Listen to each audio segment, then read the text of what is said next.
I came to ManHealth thinking, right, I want to get involved with running a group. It's kind of where I'm at now. And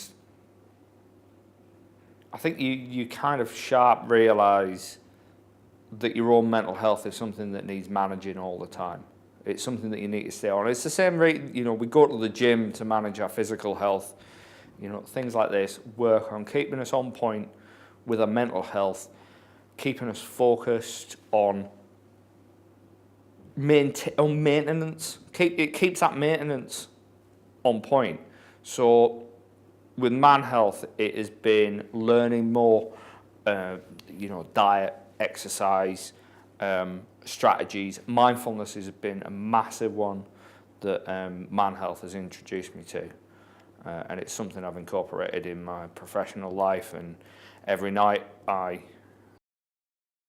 practice mindfulness before I go to bed. It's helped so much in the way I sleep, in my ability to put up with stress and things that I have no control of. And all these tips and techniques and everything have all come through these sessions. And everybody who's involved in this who comes to these sessions has a slightly different take on it. And the way they can word something can alter my perceptions, can change the way I look at my depression and anxiety, and can give me, perspective.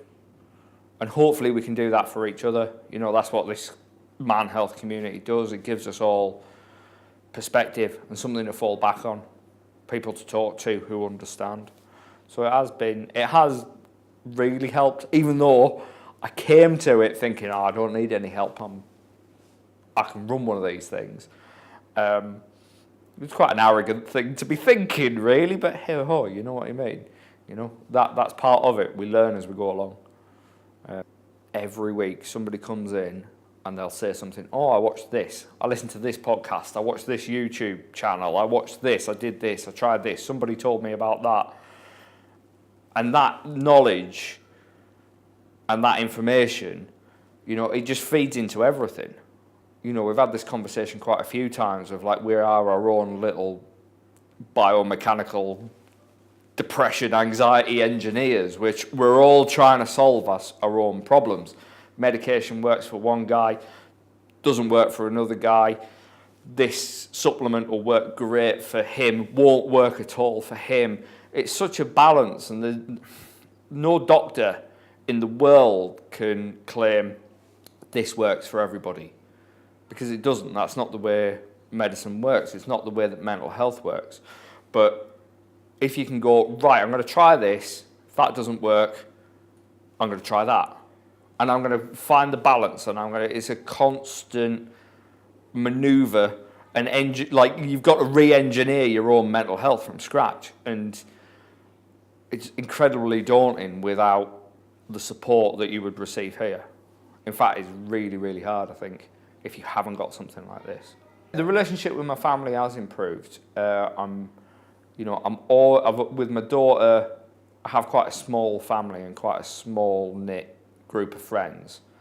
My relationship with my daughter has been great, and I'm always, she thinks it's great that, Daddy goes and does these things, you know what I mean, and tries to help people. And I think that's the main thing, trying to help other people is the best thing you can do for your mental health, in my opinion. With my wife, there's a lot more empathy.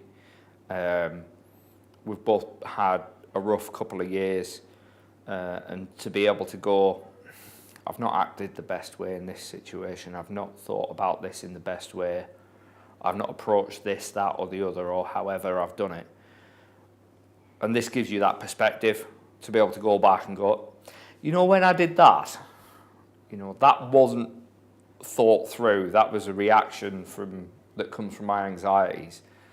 And that gives you relationships a lot more depth and a lot more understanding. We had two separate guys who come along. One of them's out of work, one of them's desperate for work. The building of this community is helping. Everybody's helping each other. People are starting to do charity events, and everybody else is coming along and supporting and spreading the word. Someone's desperate for work, so another guy knows somebody. I'm trying to think of other examples we've had. We've had loads. There's a guy who's struggling with PTSD, so he's got another mate who's an ex-soldier as well, who's gone, do you know what, I'm struggling as well.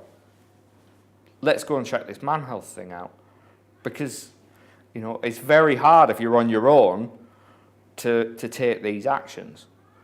We've got somebody coming tonight who I've been working on for about 6 weeks.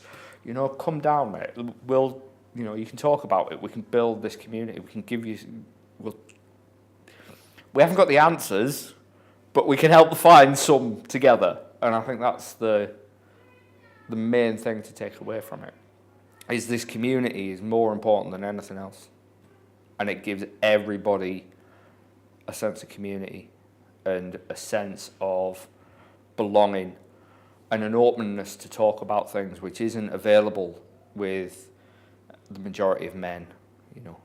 Guys down the pub generally don't talk about their feelings or, stresses, anxieties or depressions. It's considered weak. And I think it's the exact opposite. And I think this gives people the opportunity to be strong together.